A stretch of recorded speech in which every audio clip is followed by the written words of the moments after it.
के लीडरों को वो अनाप शनाप बक रहे थे, तो इससे पहले ही निकाल के फेंक देना चाहिए था।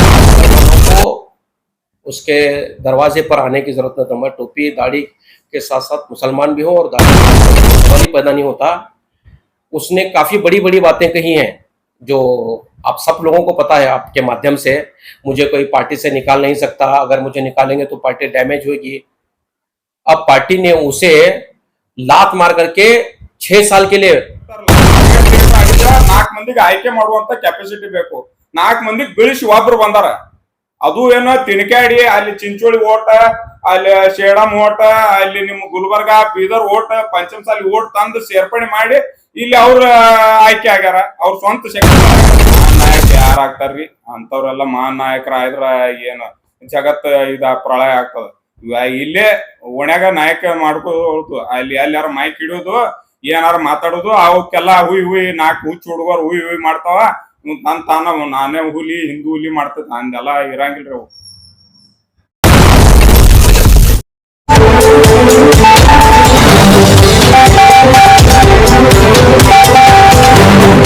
यूटीवी न्यूज में आप सभी दर्शकों का स्वागत है। मैं आपके साथ रजाक इनामदार। कर्नाटक में बीजेपी के जो लीडर थे, बीजापुर सिटी एमएलए बसनगौड़ा यत्नाल को उच्चाटन करने की न्यूज़, 6 साल के लिए उच्चाटन करने की न्यूज़ कल आई। तो उन्हीं के पार्टी के लोग विजयोत्सव मनाए और कई लोग मिठाइयाँ बांटे।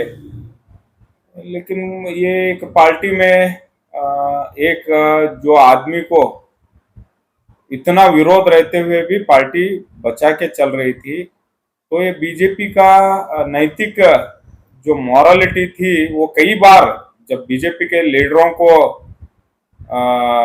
सिटी एमएलए खुद अपने पार्टी के लीडरों को वो अनाप शनाप बक रहे थे, तो इससे पहले ही निकाल के फेंक देना चाहिए था। उनके लीडरों की, उनके लोगों के, उनके कार्यकर्ताओं की मांग थी, फिर भी वो बचाते हुए चल रहे थे। तो ये बीजेपी की एक डर के चलने वाली नीति समझी जा सकती है। आज उनको निकाले हैं, हमें कुछ उसमें स्वागत भी करना नहीं है, डिनाई भी करना नहीं है। ये एक अच्छी बात है पॉलिटिकल पार्टी के लिए, क्योंकि एक पॉलिटिकल पार्टी का एक सिद्धांत रहता है, आज कांग्रेस हो जेडीएस हो, उसी पार्टी में रह के उन्हीं पार्टी के नेताओं के खिलाफ बात करना, ये पार्टी का अशिष्ट कहलाया जाता है। तो ये बहुत सही फैसला उन्होंने लिया, लेकिन बहुत देर के बाद लिया, जब पार्टी को बहुत डैमेज होने के बाद में लिया। यही पहले ले लेते थे तो पार्टी को और भी फायदा होता, कार्यकर्ता मजबूत होते। लेकिन उनके पार्टी का आंतरिक विषय है, हम लोग बात करना गलत है। लेकिन ये जो भी हो रहा है यहाँ बीजापुर के हद तक, क्योंकि ये एक ऐसा आदमी था, एमएलए कहलाने के लायक नहीं था, क्योंकि ये हिंदू मुस्लिम और कास्ट वाइज दलित को साथ में लेने की बात भी करता था, दूर भी रखता था। तो ऐसे नेता का, ऐसे लीडर का लोगों में ना होना ही बहुत अच्छी बात है, ये मेरा कहना है। अस्सलाम वालेकुम रहमतुल्लाहि व बरकातुहू। सबसे पहले जो कल खबर आई है कि यत्नाल पाटिल को बीजेपी से निकाला गया है, मैं कहता हूं कि ऐसे लोगों की सिर्फ पार्टी में ही नहीं, इनको समाज से भी बहिष्कार करना चाहिए। क्योंकि जो इंसानियत को बांटने की बात करता है, ना उससे किसी पॉलिटिकल पार्टी को फ़ायदा पहुंचता है, ना किसी समाज को, ना किसी समाज विशेष को। ये हम सबको समझने की ज़रूरत है कि ऐसे लोगों से सिर्फ और सिर्फ, चाहे वो पॉलिटिकली पार्टी हो, क्या वो समाज विशेष समाज हो, या कोई आम जनता हो, ऐसे लोगों की सोच से, ऐसे लोगों की मानसिकता से समाज को सिर्फ और सिर्फ नुकसान ही होगा। तो बीजेपी ने एक अच्छा फैसला लिया है, और ये पहली बार नहीं है। इनको तीसरी मर्तबा, शायद तीसरी मर्तबा पार्टी से निकाला गया है और ये बेशर्म है। मुझे नहीं लगता कि ये वापस बीजेपी में नहीं जाएंगे। ये बेशर्मों की तरह फिर से, ये तो बातें तो बड़ी बड़ी करते हैं, वो एक मुहावरा भी है, बड़ी बड़ी बातें बड़ा पाव खाते। इनकी मिसाल इसी तरह है। इनको सिर्फ बड़ी बड़ी बातों से मतलब है, ये अपनी बातों पर खरे नहीं उतरते। अगर इनके अंदर थोड़ी भी नैतिकता, थोड़ी भी शर्म, सेल्फ रिस्पेक्ट बाकी है तो मैं इनको चैलेंज करता हूं, आपके माध्यम से मैं इनको, बसवनगौड़ा पाटिल को, यत्नाल को मैं चैलेंज करता हूं कि ये बीजेपी में न जाएं और खुद की एक पार्टी बना करके बीजेपी को और कर्नाटक के सारे रहने बसने वालों को, अवाम को, ये अपनी ताकत का मुजाहरा करें। देखें कि इनके साथ में कितने लोग जुड़ते हैं, कितने एमएलए आते हैं, ताकि बीजेपी पार्टी को भी पता चले कि इनकी कितनी बड़ी ताकत है, ये क्या चीज है, हम लोगों को भी समझ में आए। पार्टी के पीछे रह करके किसी भी समाज विशेष को गाली देना, एल फैल बोलना, ये बड़ा आसान सा काम है, ये बड़ा कोई मुश्किल काम नहीं है, ये कोई भी कर सकता है। अगर इनके अंदर नैतिकता है तो ये पार्टी, इनको तो पार्टी ने निकाल दिया है, उच्चाट ने कर दिया है, ये खुद भी पार्टी छोड़ने का ऐलान करें और नई पार्टी का गठन करके दिखाएं। अगर इनके अंदर हिम्मत बाकी है, इनके अंदर अगर नैतिकता है तो ये मेरा इनको चैलेंज है। बसवनगौड़ा पाटिल, अगर तू सुन रहा है तो हाफिज सिद्दीकी तुझे चैलेंज कर रहा है, तू अपने अंदर, अगर तेरे अंदर जरी भी गरिमा बाकी है, इज्जत बाकी है, तो तू मेरा चैलेंज एक्सेप्ट कर।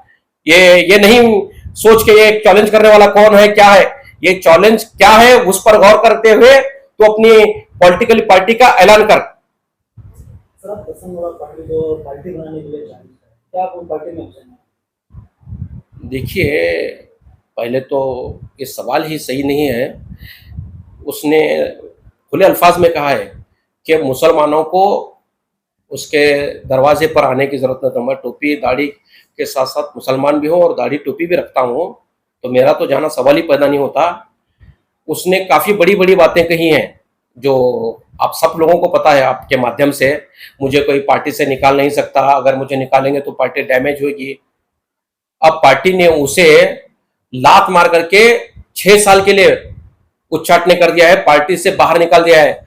अब उसकी बारी है कि वो अपने अंदर कितनी हिम्मत है, कितनी ताकत है, उसके अंदर क्या एबिलिटी है, उसके साथ कितने एमएलए जुड़े हैं, उसको दिखाने की जरूरत है। वो आकर के दिखाए। सिर्फ एमएलए इतना नहीं, सिर्फ अकेले नहीं, जो अभी से और भी कई लोगों को, जो और भी 5 एमएलए, उन्हें भी एक नोटिस दी गई है बीजेपी के द्वारा।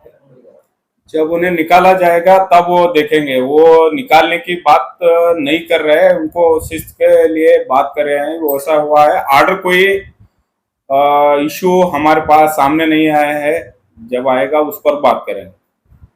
सर, जो बसवनगौड़ा पाटिल को जो 5 साल के लिए पार्टी से निकाला गया है, 6 साल, 6 साल के लिए, 5-6 साल के लिए जो उन्हें निकाला गया है, क्या आपको क्या लगता है कि बसवनगौड़ा की क्या ताकत खत्म हो जाएगी? उन्हें एक एमएलए, एक केंद्र मंत्री, उसकी क्या ताकत है रहने वाली। बीजेपी की जो ताकत थी वो चली गई उसके साथ। अभी उसका क्या ताकत है, वो ताकत का मुजाहरा वो करना चाहिए। उसके में ताकत बाकी है तो बीजेपी से जब निकाला है तो बीजेपी पार्टी को ये भी खुद छोड़ना है। बीजेपी को एमएलए से जो बीजेपी सिंबल पे चुन के आया है ना, वो छोड़ के पक्षेतर या दूसरे और पार्टी से चुन के आके दिखाए। ये हमारा भी चैलेंज है इसमें। इतना लोग पार्टी से उच्चाट नहीं करें, इसमें क्या इस बार क्या मुस्लिम कैंडिडेट का पता होगा? नहीं, ऐसा कुछ नहीं है, ऐसा कभी भी नहीं है। ये यहाँ पे कांग्रेस बीजेपी, ये कभी भी उस्ताद साहब के टाइम से फाइट चलती आ रही है। ये कई बोगस वोटों से, कई धांधलीबाजी से, कहीं अपने मुफाद के लिए हिंदू मुस्लिम के तौर पर, ये सब गलत पॉलिटिक्स की वजह से ये सब हो रहा है। नहीं तो यहाँ पे अच्छे लोग ही चुन के आए हैं।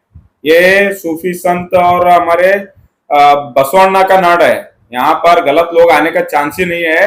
ये 10 साल तक, 5 साल तक ऐसे लोगों का रहता है। लोगों को अच्छा पता चलना, बोले तो बुरा क्या है मालूम चलना चाहिए। तो ये बुरा था, इसके बाद अच्छा आएगा जरूर। कल उच्चाट ने कि ऐसे ही खबर आई, हिंदू लोगों में ही तो बीजेपी के कई कार्यकर्ता थे, उन्होंने मिठाई खिलाकर, मिठाई को पूरे बीजापुर में, बल्कि एक दो जगह भी नहीं, पूरे बीजापुर में ऐसे मंदिरों में जाकर पूजा करना, बीजेपी है कमांड वालों का स्वागत करने की भी वादा थी। ये बड़ी शर्म की बात है। बसवनगौड़ा पाटिल के लिए ये चुल्लू भर पानी में डूब मरने वाली बात है। उनके ही पार्टी के सीनियर लोग, ये कोई आम लोग नहीं है, ये तुम्हारे उमेश वंदाल, शिव बिहार, ये महानगर पालिका के सदस्य थे, ये एक्स स्टैंडिंग कमेटी चेयरमैन थे उमेश वंदाल। अगर ये खुद जब एक सिटिंग एमएलए के खिलाफ मिठाई बांट रहे हैं, उत्सव मना रहे हैं, तो ये बसवनगौड़ा पाटिल के लिए चुल्लू भर पानी में डूब मरने वाली बात है। और मुझे पूरा यकीन है कि इनको इतने से शर्म आने वाली नहीं है, और ये चुल्लू भर पानी में डूब मरने वाले तो नहीं है, इनको शर्म तक नहीं आएगी। मुझे पूरा यकीन है इनके ऊपर, क्योंकि ये बेशर्म है और इनकी बेशर्मी की कोई हद नहीं है। हर चीज से ये गुजरने के लिए तैयार है, इनकी कोई हद नहीं है बेशर्मी के। उनके समाज के मुखंडों द्वारा भी बसवनगौड़ा के शहर में भी कई प्रतिभटना, जैसे कि भागवड़ी में प्रतिभटना की है, बीजापुर में भी प्रतिभटना करने की जो है मीटिंग भी चली हुई है, बड़े पैमाने पर एक प्रदर्शन भी होने जा रहा है उनके केवल इस पार्टी में निकालने के बाद, एक पार्टी को जो एक खुली चेतावनी देने की है। वो सब चलने वाला, क्योंकि एक पॉलिटिकल लीडर है, उतने तो समर्थक रहते थे क्या, कहाँ भी प्रतिभटना करना बोल को, जब पार्टी से निकाला गया है तो उसके समर्थक, उससे फायदा लिए हुए लोग, उतने छोटे मोटे चुटमुट हो जाएगा। वो उतना बड़ा पैमाने को ये पूरा स्टेट में बदलाव होगा, स्टेट में ऐसा कुछ होने वाला नहीं। ये चुप एक दिन, आज एक दिन करेंगे, क्या पुकारा चिल्ला पुकारा करेंगे, दूसरे दिन जा खाएंगे, सो जाएंगे, अपना अपना धंधे पे लग जाएंगे। और आज खुद 10 बजे कॉल बुलाया था बंद का, आज बीजेपी ने प्रतिभटने का 10 बजे कॉल बुलाया था। आप लोग भी, मीडिया वाले भी मौजूद थे। इनके समाज, लिंगायत समाज के लोगों ने, लिंगायत समाज के लोगों ने, जो इनके फेवर के लोग हैं, आज सुबह 10 बजे इनके फेवर में, बसवनगौड़ा पाटिल के यत्नाल के फेवर में उनको समर्थन देने के लिए कॉल किया था। वहां पर 10 से 12 लोग भी जमा नहीं हुए, तो इससे साफ जाहिर होता है कि इनके समाज के लोग भी इनसे खुद परेशान हैं। वो नहीं चाहते कि यत्नाल अगली बार एमएलए बन करके बीजापुर शहर में ये जो गंद मचा रखी है, वापिस से ये गंद मचाएं। उनके लोग भी परेशान हैं। मुसलमान तो हर चीज को फेस करने के लिए तैयार है। ये कोई यत्नाल हमारे लिए कोई भारी नहीं है।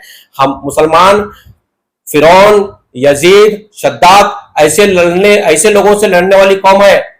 मुसलमान कोई ऐसे यत्नाल पत्नाल से कोई डरने वाले लोग नहीं है।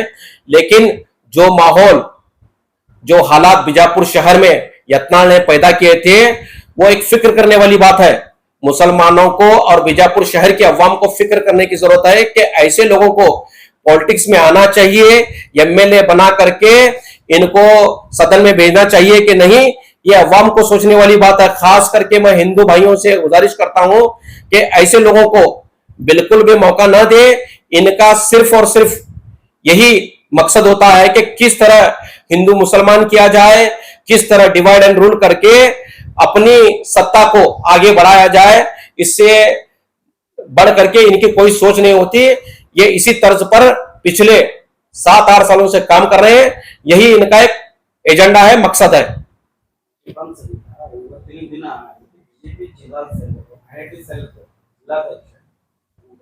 ರಾಜೀನಾಮೆ ಕೊಡ್ತಾರೆ ಒಂದು.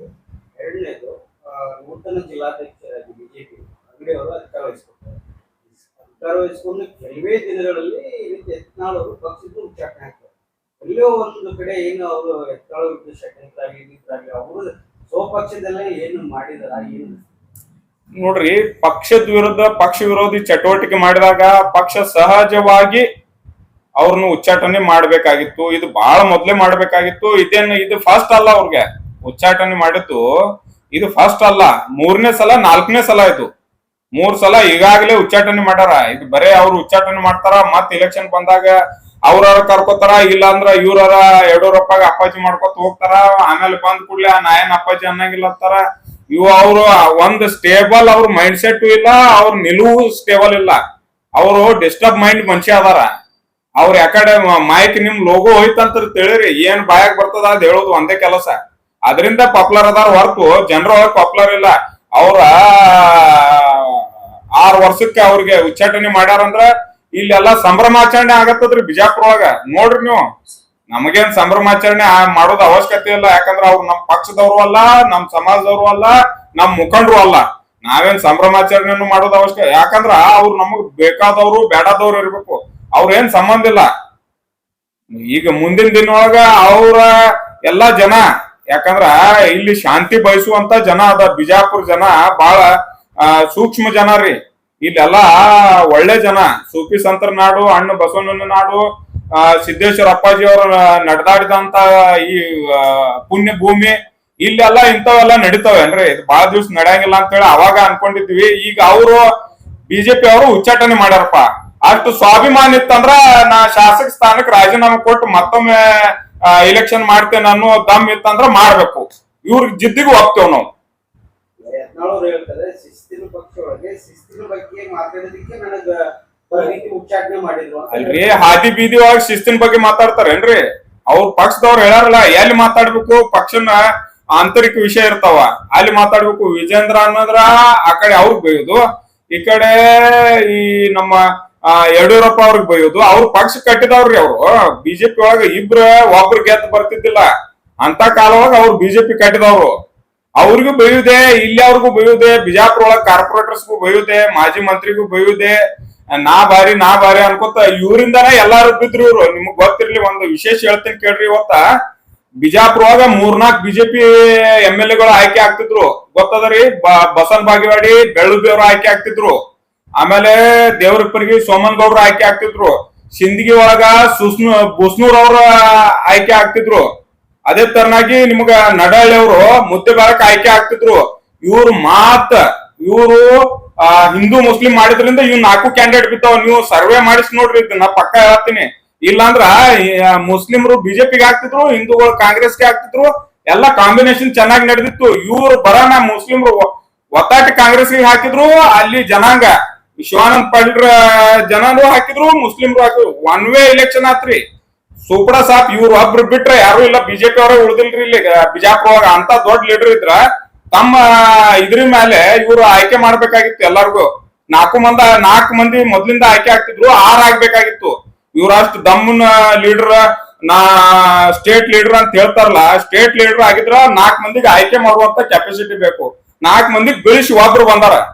ಅದು ಏನೋ ತಿನ್ಕಾಡಿ ಅಲ್ಲಿ ಚಿಂಚೋಳಿ ಓಟ, ಅಲ್ಲಿ ಶೇಡಂ ಓಟ, ಅಲ್ಲಿ ನಿಮ್ಮ ಗುಲ್ಬರ್ಗ ಬೀದರ್ ಓಟ, ಪಂಚಮಸಾಲಿ ಓಟ್ ತಂದು ಸೇರ್ಪಡೆ ಮಾಡಿ ಇಲ್ಲಿ ಅವ್ರ ಆಯ್ಕೆ ಆಗ್ಯಾರ. ಅವ್ರ ಸ್ವಂತ ಶಕ್ತಿ ಮೇಲೆ ಆಗ್ಯಾರೇನ್ರಿ?